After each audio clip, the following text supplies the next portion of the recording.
시청자 여러분 안녕하십니까. 유일한 경제TV 유TV입니다. 국민연금 지킴이 국민연금 보호에 앞장서고 있는 유TV입니다. 일단은 이번 시간에 준비한 얘기는 바로 우선주 폭등에 관한 얘기입니다. 우선주, 우선 사야 되는 주식이다. 그래서 이렇게 다들 열심히 사시는지 모르겠습니다. 우선주. 네. 강상우 PD, 우선주라고 해서 우선적으로 사야 되나요? 네, 아재 개그죠, 일종의. 네. 그게 아니고, 우선주. 배당을 우선 더 많이 받을 수 있다. 배당을 더 많이 받을 수 있는 반면에 의결권은 없죠. 일반적인 우선주는. 자, 그런데 오늘 현재 낮 12시 기준으로 보니까 코스피 시장 상한가 종목이 11개. 다 읽어드릴게요. 두산 EUB, 남양유업 우선주, 한화 우선주, SK증권 우선주, 녹십자 홀딩스 EU, 남서현 알미늄 우선주, 하나투자증권 우선주, 넥센 우선주, JW 중해제약 우선주, 한양증권 우선주. 11개 중에 이 10개가 다 우선주예요, 상한가가. 네, 이제 보통주는 전방만 하나만 딱 상한가고. 자, 며칠 전에 저희가 UTV에서 하면서 삼성중공업 우선주 쳐다보지도 마라. 발행 주식수가 한 11만 한 4천주밖에 안 되니까 이거는 뭐 그냥 몇몇이 적당하게 올려버리면 그냥 끝난다. 빠져나올 수가 없기 때문에 절대 쳐다보지 말자. 이런 얘기 말씀드렸고, 또 하나 이제 제가 들은 얘기로 이렇게 그 우선주를 통해서 부모가 자녀에게 이렇게 편법 증여를 해주는 그런 노하우도 있더라. 이렇게 제가 이제 약간 소개를 해드렸죠. 근데 뭐 별로 안 궁금하신가 봐. 그거 관련해서는 별 댓글도 없고, 뭐, 다르게, 다른 방법으로 더 비용 저렴하게 증여할 수 있는 방법이 없냐. 이런 댓글도 없어요. 있으면 제가 말씀을 드리려고 했더니, 가르쳐 드리려고 했더니. 아쉽습니다. 자, 그랬더니 이제 삼성중공업은 오늘은 이제 거래가 정지됐죠. 근데 무려 10일 동안 상한가. 가격 제한폭이 30%를 확대된 이후로는 지금 기록이라고 하죠. 그래서 주가가 1200% 올랐다. 6월 들어서만 엄청납니다. 자, 첫 번째 이유는 말씀드린 대로 발행 주식수가 극히 적은 그 우선주가 기세 상한가를 가더라. 몇 주만 사면 그냥 상한가 가니까. 두 번째는 유동성이 너무 많다. 시중 유동성이. 엊그제 이제 손병두 금융위 부위원장 한 말씀 하셨잖아요. 시중에 1130조 원에 달하는 부동자금이 풀려 있다. 정부가 인정을 한 거예요. 부동자금이 얼마? 1130조 원. 그러면서 이 돈을 생산적인 부문으로, 기업으로 쉽게 얘기해서 돌리지 못하면 자산 가격의 버블을 초래할 것이다. 이렇게 얘기했어요. 다 아는 거죠. 생산적인 부분으로 이 유동성을 돌려야 된다. 대기업, 중소기업, 뭐 이른바 또 이제 여기다 자영업자들 이렇게 돌려야 된다는 거예요. 뭔가 부가가치를 내는 곳으로, 생산적인 부분으로. 그래놓고 이게 참 엇박자인 게 뭐냐면요. 이래놓고 또 마침 또 기재부에서 뭐 발표하고 있어요? 주식 양도 차익 과세. 지금 보도 나온 거 보면 어떻게 돼요? 2023년까지 전면 과세하겠다. 자, 생산적인 부분으로 이 유동성을 1130조를 돌리려면 어떻게 해야 돼요? 기업으로 가야 돼, 기업으로. 그죠? 돈이 기업으로 가는 건 뭐예요? 기업을 많이 만드는 것도 기업으로 가는 거지만, 주식시장에 돈이 와서 기업들이 원활하게 아주 저렴하게 자금 조달해가지고 투자하고 또 뭐 인수하고 회사 만들고 막 이렇게 하도록 하는 게 방법이잖아요. 벤처 스타트업 막 투자하고. 그래 놓고 한쪽에서는 뭐라고 그래? 전면 과세하겠다. 타이밍이 일단 너무 안 좋고. 정책은 타이밍이라고 했죠. 근데 타이밍이 일단 너무 안 좋다. 또 하나는 뭐냐? 미국을 따라하고 다른 나라는 다 전면 과세한다고 하잖아요. 맞아요. 그 얘기만 하지 뭐가 부족하냐? 보완책이 없다는 거예요. 미국에서 양도차익에 과세 하잖아요. 그래 놓고 엄청난 이 보완 그러니까 특히 이제 개인 투자자, 소액 투자자들이 주식시장에 들어와 가지고 열심히 이제 해서 좀 이제 재테크를 할 수 있도록 다양한 그 지원책을 내놓거든요. 이렇게 한다는 얘기는 우리는 거래세를 단계적으로 완화해서 뭐 궁극적으로 폐지하겠다 거래세를. 뭐 이 정도 얘기만 하고 있는 거예요. 와닿습니까? 와닿지 않죠. 장기 투자자 세금 감면해야 되고, 또 장기 주식형 펀드, 공모형 펀드 여기 무조건 이거 세제 혜택 몽땅 줘야 되고, 그죠? 막 떠오르잖아요.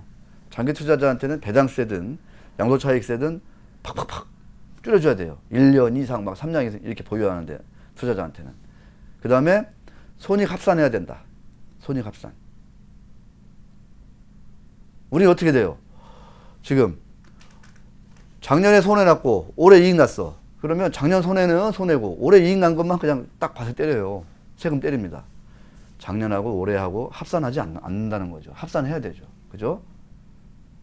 그러니까 한 연 기준으로도 그렇고 3년 단위로도 뭔가 합산하는 룰을 만들어야 돼요. 그 다음에 주식 상품뿐만 아니라 주식과 연계된 상품, 파생 상품이든지 펀드든지 이것과 또 연계돼 가지고 합쳐 가지고 또 계산을 해야 되죠. 그죠? 네.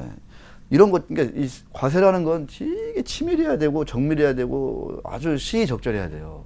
그렇지 않으면 제가 볼 때 몇 번 저희가 얘기했잖아요. 올해 지난번에 우리 저 정백창 세무사 때 그런 얘기했죠. 강성우 PD. 이변이 없는 한 3억 원 이상이면 양도차익세 문다고 했잖아요. 왜냐하면 올해 회수가 펑크나고 있기 때문에 돈을 안 거쳐줘. 기업 실적 줄지, 가계소득 줄죠. 그러면 국고가 빕니다. 많이 비어요. 그런 와중에 양도차익세를 유예하거나 완화할 것 같아요? 제가 볼 땐 그 관료들 마인드로는 쉽지 않다고 그때 말씀드렸어요. 그런데요, 이런 보완장치 없이 이대로 가면 어떻게 된다? 주식시장은 하반기 들어서 크게 붕괴할 수 있다. 붕괴. 얼마나 빠질지 한번 두고 보세요. 이대로 가면. 그런데 아찔한 건 이대로 갈 것 같다는 거죠. 느낌이. 그러면 주식시장 어떻게 된다? 3억 원 넘으면 다 대주주다. 이렇게 지금 간다는 거잖아, 올해. 그럼 어떻게 돼요? 3억 원. 코스닥 바이오주들? 제가 볼 땐 저런 거 못 버팁니다, 절대. 하반기에 가면. 주가가 지금 바이오주들 같은 게 많이 올랐잖아요. 근데 저런 거, 지원책 없으면 제가 볼 때는 큰일 난다. 자, 뭐, 실효성이 있냐, 없냐를 떠나서 부동산으로 가는 거를 막겠다. 갭 투자 막겠다. 그죠? 투기 과열 지역에서 뭐 요새 엄청나더라고. 막 어제 내놓은 거 보니까 막 3억 넘으면 다 막 갭 투자 막고 전세 대출 안 되고 막 엄청나게 세금 때리고 막 하겠다는 거잖아요. 그래요. 뭐 어차피 집은 집값 올라가는 거는 사실은 참 바람직한 현상은 아니니까. 또 생산적이지가 않거든. 이 집 투기는. 그런데 이 돈이 생산적인 부분으로 갈 수 있도록 만들어야 된다고 했잖아요. 근데 한쪽에서는 이렇게 지금 전면과세 2년 뒤에, 3년 뒤에 가겠다. 이렇게 간다는 거는 완전히 부천에서도 엇박자고 타이밍도 너무 안 좋다. 정책 타이밍도. 이런 말씀 드립니다. 자, 풍부한 유동성이 있다. 이게 막 어디로 갈까? 이제 막 부동산으로 갈까? 막 그냥 부동산 안에서도 아마 이제 동네별로 막 시비가 엇갈릴 거예요. 개인들이 주도하는 유동성 장세. 주식시장이든 부동산 시장이든 매우 변덕이 심할 거다. 매우 변덕이 심할 거다. 지금 어디로 가고 있다?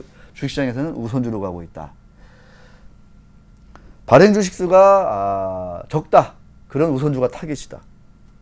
품절주다. 품절주 기억나세요? 코데지 컴바인. 검색해 보십시오. 코데지 컴바인이 얼마나 올랐는지. 품절주. 그 전에 뭐가 있었다? 우선주. 대구백화점 우선주의 추억이 있다. 대구백화점 우선주. 검색해 보시면 금방 나옵니다. 얼마나 올랐는지.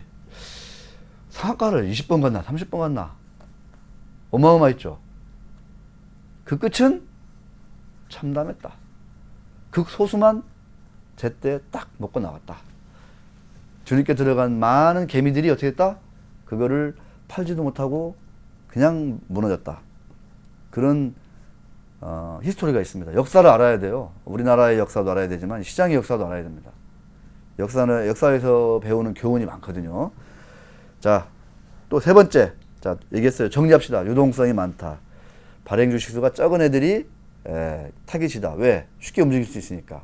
가격을 건드릴 수 있으니까. 세 번째. 이게 중요해. 국민연금 지킴이 UTV 입장에서는 이 얘기를 하고 싶은 거야. 어떤 얘기? 그동안에 이런저런 그 불공정한 법과 제도, 관행, 거래소 규정에 따라서 짓눌려온 개미들이 지금 막 분노에 막 쪄들어서 한풀이 하고 있다. 뭔 얘기냐? 자, 보세요. 지금 한화 보통주, 그 미국 수소트럭 니콜라 그 급등해가지고 거기 투자 잘했다 그래가지고 하루 이틀 반짝 올랐어요. 빠져요. 오늘은 빠졌습니다. 하나 우선주 발행 주식 48만 주 25,000원에서 지금 며칠 사이 얼마까지 올랐다? 89,500원까지 올랐다. 다르다는 거죠. 왜? 자, 그거 똑같은 우선주 뭐 성격은 다르지만 하나 3우비도 있어. 발행 주식수가 2,247만 주 많기도 해. 그런데 여기는 누가 들고 있어? 지배주주가 들고 있어. 하나 보통주 누가 제일 많이 들고 있어? 지배주주가 일대주주야. 여기는 뭐가 있어? 상속증여세 이슈가 늘 있는 거예요. 자, 다시 한번 말씀드려요. 상속증여세가 우리는 어떻게 돼? 1개월 1주 그날 시가 나누기 3. 그죠? 그럼 어떻게 돼? 시가가 눌리는 거야. 상속증여세를 누가 많이 내고 싶겠어요. 다 아끼고 싶고 안 내고 싶은 거 인지상정 아니에요. 그러다 보니까 상속증여는 뭘로 해? 보통주로 하잖아. 보통주. 우결권이 있는데 보통주. 경영권 승계는 다 보통주예요. 보통주에 관한 얘기예요. 또는 이제 보통주로 전환될 수 있는 우선주에 관한 얘기예요. 그러다 보니까 하나 보통주는 아무 관심도 없어. 왜냐면 지배주주들이 장기적으로 증여가 일어날 때까지 누른다는 걸 다 아는 거야. 우리 시장 참여자들 다 알아. 특히 개미들이. 그것 때문에 얼마나 스트레스 받았어요. 손실도 막대하고. 그러니까 어디? 발행 주식 매출되지도 않는 하나 우선주에 그냥 달려드는 거예요. 에잇! 그냥 하면서 막. 이 분노의 우선주, 이 투기라고 해야 되나? 예. 뭐 제목 나왔네. 분노의 우선주 투기. 정말. 이런 사례가 제가 괜히 하는 것 같아요? 절대 아닙니다. 한화그룹 증여 절대 아직 안 끝났어요. 네. 일부 조금 지금 진행되고 있어요.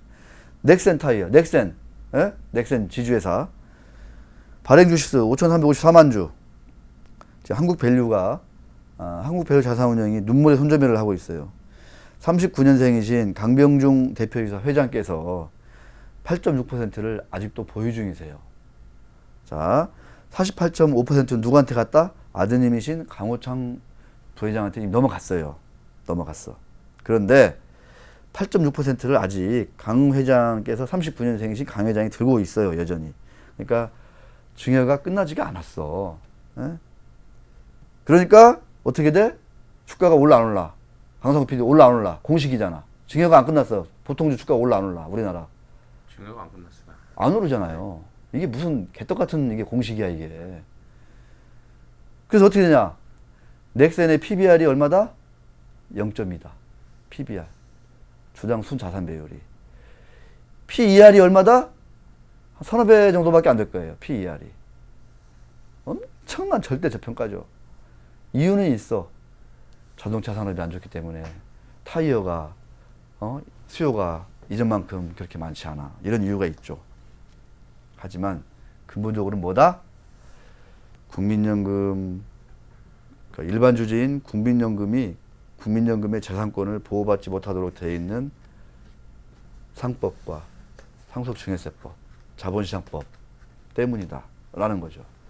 그걸 아니까 개미들이 어디에 몰려? 동학개미가 어디에 몰려?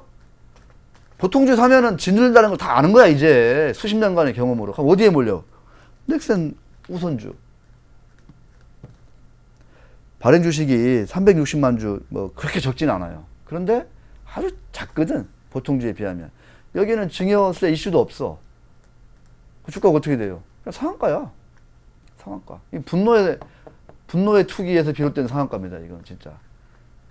빨리 정부가 국회가 나서서 주주의 이익, 지배주주든지 일반주주든지 가릴 것 없이 주주라고 하면 똑같이 공평하게 가진 지분만큼 그 회사의 가치를 인정받는 그런 재산권의 보호, 헌법에서 중시하는, 헌법에 정해져 있는, 명시되어 있는 재산권이 보호되도록 상법, 증권거래법, 증여세법 그 관련된 여러 가지 시행령, 규정 바꿔야 된다 이런 얘기죠. 안 그러면 그냥 넥센 보통주는 그냥 PBR 0점이야. PER 서너 배예요. 관심도 없어요. 관심도. 또 아주 재미난 사례 있습니다. 이게 한두 개가 아니야. 남양유업. 모르는 사람 별로 없죠. 남양유업. 분유시장 국내 1위죠. 1위. 예. 그 다음에 맛있는 우유 GT. 요새 우유 사업도 잘 돼. 남양유업. 자, 50년생이신 홍원식 회장 51.68% 가지고 있어요. 보통주. 경영권 얘기는 보통주 얘기라니까요. 아드님이신 홍진석 상무 76년생이셔요. 저보다 어려요. 근데 희한하게 보유 주식이 몇 주? 빵. 아드님은 51.68%. 그러니까 남양유업은 발행 주식이 많지 않아. 전체 72만 주. 예? 그 중에 51.7%를 홍 회장이 가지고 계시고 홍상무는 빵이야. 그런데 손자분이 있어. 손자분. 홍승희. 손자분이라고 되어 있던데 431조 0.06% 가지고 있어요. 아들은 없고 손자는 조금 있어요. 자, 그런 거 보면은 좀 약간 느낌이 오죠. 아, 증여가 어떻게 진행될까? 약간 좀 힌트를 얻을 수 있을 것 같아요. 자, 홍 회장님이 51.7% 가지고 있으니까 지금 뭐 증여가 전혀 지금 진행이 안 됐어 지금. 응? 진행이 안 됐어 증여가. 여기 옛날에 뭐 남양유업 갑질 뭐 이런 것도 있었죠 옛날에. 예. 근데 그거하고 주가하고는 사실은 뭐 별개로 봐야 돼 사실.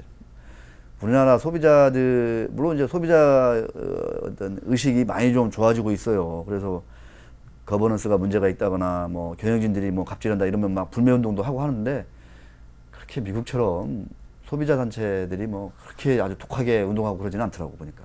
어쨌거나 남양유업 보통주 관심이 없어. 왜? 증여 이슈가 있으니까. 증여가 지금 하나도 진행이 안 됐다니까요. 증여는 시가로 돼. 보통주 시장 가격으로. 한 달, 일주일, 당일. 이제 분명히 이제 유튜브 보시는 분들은 아실 거야, 아마. 이 공식 바꿔야지 국민연금 보호된다는 거 이제 아실 거예요. 국민연금은 일반 주주의 대표주자다. 대한민국 모두가 다 일반 주주다. 몇몇 그 지배주주 빼면. 이런 얘기입니다. 보통주 관심 없어. 그래서 PBR이 얼마다? 장부상 PBR이 0.3이다. 장부상 PBR이. 남양유업이 뭐 맨날 적자나는 회사예요? 절대 아니죠. PBR이 0.3이다 이런 얘기는 맨날 적자나는 회사 얘기예요. 일반적으로 보면 딴 나라 가면 주당 주가가 순자산의 0.3배에 거래되고 있다. 이런 얘기는 이거 해마다 적자 나가지고 언제 이 회사 망할지도 모르겠네 이런 얘기야. 남양유업이 그런 회사예요? 초우량한 회사죠. 초우량한 회사. 관심 없어 보통주에. 왜? 증여세 털릴 수 있으니까. 증여세 그냥 눌러가지고. 남양유업 장기적으로 지금 하라고 있어요. 장기적으로. 강상구 PD 월봉 봐봐. 남양유업. 네. 몇 년 동안 빠지고 있는지. 우선주 16만 6,662주 발행돼 있어요. 보통주 72주의 만주에 비하면 그렇게 적지 않아. 우선주는 상한가야. 상한가.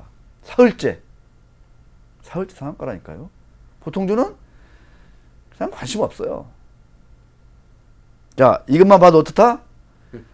2020년도 지금 이 6월에 아주 대차게 일어나고 있는 우선주 폭등은 뭐다? 분노에 가득 찬 대한민국 개미들. 요즘 이제 유행하는 말로 동학개미군단이 분노의 치를 떨고 우선주에 가서 한풀이하고 있다. 거기서 막 투기적으로 에라 모르겠다. 어차피 보통주 사봤자 보호받지도 못하고 맨날 대주주가 증여한다고 그냥 탁탁탁 털리는데 그냥 우선주 가가지고 그냥 치고받고 하지 뭐. 운 좋으면 먹는 거고 운 나쁘면 뭐 어쩌는 거고. 이런 분노의 한풀이성 투기다. 투기. 이제 몇몇 우선주도 상한가는 거 보면 지난 시간에 얘기했듯이 그 편법적인 그런 증여가 진행될 수도 있겠구나라는 그런 좀 의혹도 들어요. 예. 뭐 아님 말고. 네. 관심 댓글도 안 다는데 뭐 내가 뭐 그것까지 와서 얘기해 줘야 되나 강상구 PD, 그지? 하여튼 자, 그런데 말씀드렸습니다.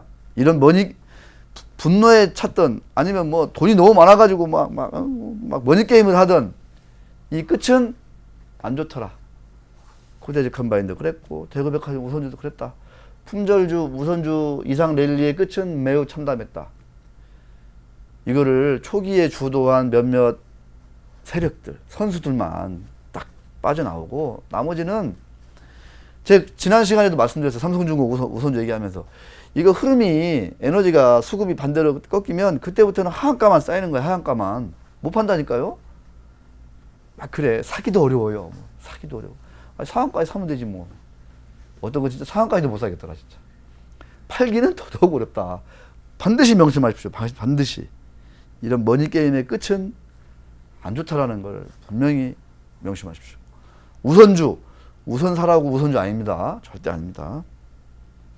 이 게임이 끝나면 아주 여기저기 우리 이 우선주에 뛰어들었던 동학개미군의 어떤 그 유혈만 낭자한 그런 전쟁터, 전장만 남을 뿐이다. 이런 말씀을 다시 드리면서 UTV는 우선주 폭등 이런 걸 보면서도 일반 주주가 보호되지 못하는 이 대한민국의 이 참 이 불쌍한 현실, 대한민국의 이 안타까운 현실이 너무너무 피부에 와닿고 가슴을 파고든다.